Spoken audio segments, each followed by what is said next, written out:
საქართველოში ძაფრად დგას განათლების პრობლემა. წერა კითხვის და წაკითხulis გააზრების სიაში ვართ რაღაცა ბოლო ადგილებს.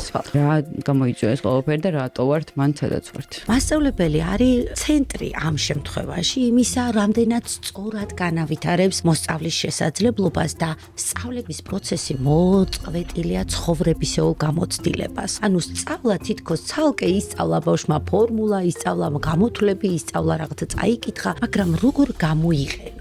აი რაც იყო ჩემ დროს სწავლება, ეხლაც იგივე მეთოდოლოგიით მიგენ და იყვებიან ამ ყველაფერს. მე გავჩერდები ახლა. მასწავლებლობა არის პროფესია, რომელიც მუდმივ განვითარების პროცესზე არის დაფუძნებული. თუ შენ ბედავრო ასწავლო, შენ უნდა ისწავლო ჯერ.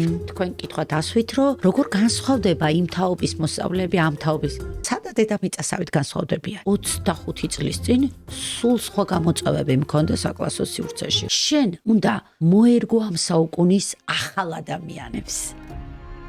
ცოტა შეიძლება დამძიმდეს საუბარი, მაგრამ ძალიან მომრავლებულია, ხო, ეს რაღაცა ვანდალიზმები თინეიჯერებში, ბულინგი, ცემა, ყულარწკი. ზუსტად ეგ არის. სკოლა როგორც სამყაროს და საზოგადოების მოდელი, მან და შევდივარ, მან ვსწავლობ. ძალიან განვითარებული თაობაში მოდის, ოღონდ ჩვენ უნდა სწორად ვასწავლოთ. ამიტომ სასურველია, რომ აი სკოლამდელი აღზრდა, თუ სკოლა ჯანსაღი ურთიერთობების სწავლის მიღმა, რომ ადამიანურ სამყაროზე ვიზრუნოთ ჩვენ. სანამ მასწავლებლის პროფესია არ იქნება უზენაესი, მით უმეტეს საქართველოში, მაგამდე არაფერი არ გვეშველება.